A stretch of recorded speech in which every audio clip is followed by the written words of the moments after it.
Good morning, friends. This is Pastor Lorri joining you here from First United Methodist Church in Kirksville. Reverend Jennifer and I have swapped days for this week, so you'll see her here on Friday. This fourth week of Advent, we are looking at love as our theme.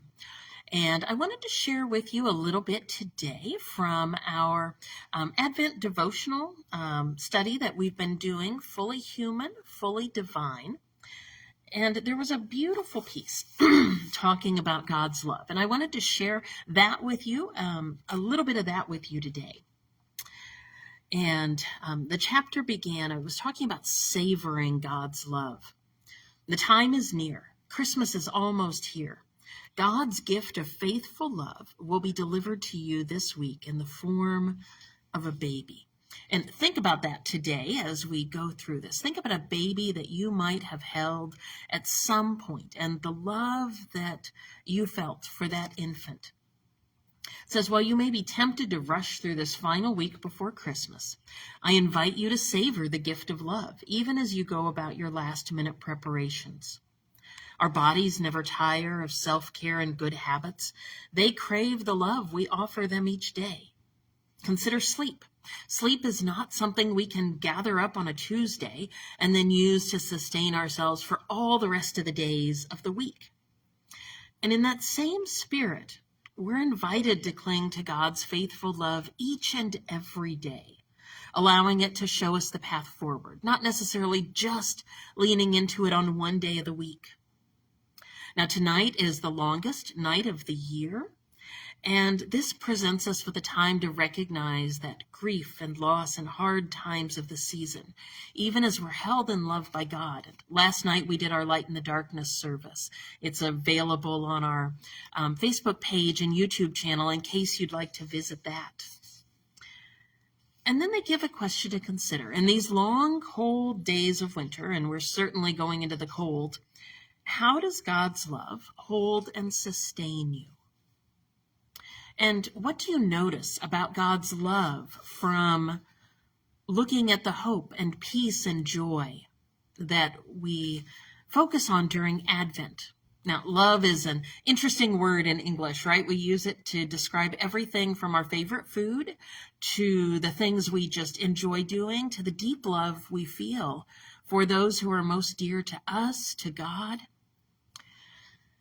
And so in this devotional, they suggest to ponder what love looks like for us as Christians during Advent. Let's look to Mary.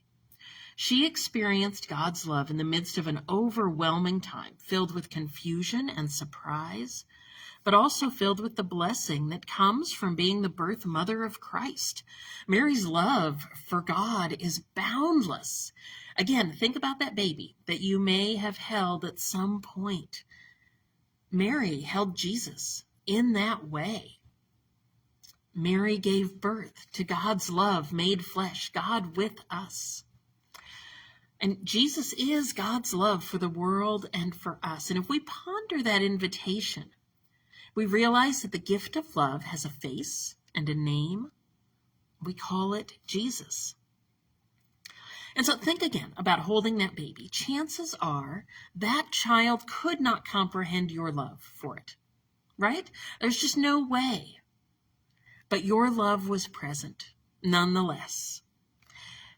And our love that we receive from God is a little like that. We can only comprehend a tiny little bit of it. But God's love is so far beyond our comprehension. I know sometimes we try to do our best to describe God's love. But I'm going to draw an analogy real quick here. I'm sitting in front of this beautiful tree, but it's a little tree. It's short, it's skinny, it's a narrow little tree. And I think sometimes we might think about God's love in that same way. Yes, God loves us. Yes, God's love is beautiful. But sometimes we make the mistake of assuming that God's love is kind of narrow, that yes, it's there, but it doesn't touch everything. It only goes so far. And so I would invite you instead to think about God's love kind of like that scene in a lot of different Christmas movies and videos where a family goes out to get a tree whether it's a tree lot or out into the forest, and they see this beautiful tree and they take it home and it's kind of all wrapped so that they could carry it on the car. And they get into the living room and they undo the string or the net that's holding it. And what happens? Boom! That tree explodes all over the living room, right? In some movies, it even takes out windows. It completely overfills the space that's there for it. And that's more like God's love. God's love is so far beyond comprehension that while we may try to put God's love into this neat, narrow little container, no, God's love is going to fill the space. The Apostle Paul said it this way in Ephesians 3.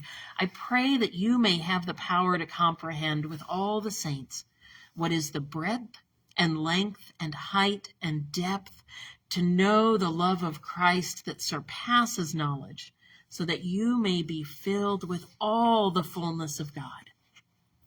There simply is no way that we can comprehend how deep God's love is for us. We can give it a good try.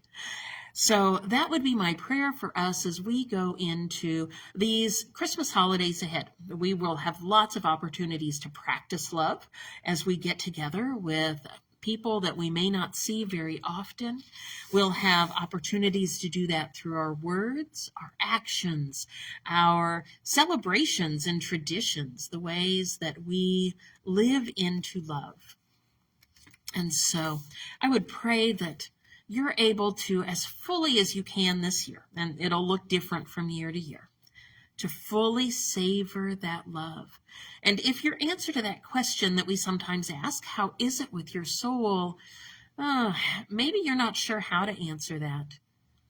Maybe just sitting and letting God speak to you in whatever way it comes of the depth of God's love. It may even come through humor, right? Again, it may be something that just makes you laugh as you realize how deep God's love is for you. It may be something that you ponder and treasure in your heart like Mary did. It may be something that comes to you in the midst of tears and weeping. But God's love for you is full and robust and beyond comprehension. So that's my prayer for us as we go into this week ahead, into Christmas, that we would be filled with that gratitude of God's hope, peace, love, and joy, and that we can carry those gifts forward as we savor and celebrate Jesus, God's gift to humanity this Christmas. Now, we'll have Christmas Eve services on Saturday night. All three will be here in the sanctuary, 5 p.m., 7:30, and 11 p.m. And then the 7:30 one will also be streamed online. So if you can't get out or are traveling and want to join us there, we'll also plan to be here on Christmas morning at our normal 9:30 time then. Now, next week, we're going to take a little Christmas break from these daily videos. So if you still want to connect, we have a whole stockpile of past ones that we've done in previous years. So on both Facebook and YouTube. So if you're just looking for something to do, feel free to dive into those. And then we'll see you back again here that first week of January. So friends, go in peace, go with love of God and joy and hope into these days ahead. Take care, friends, and we'll see you soon.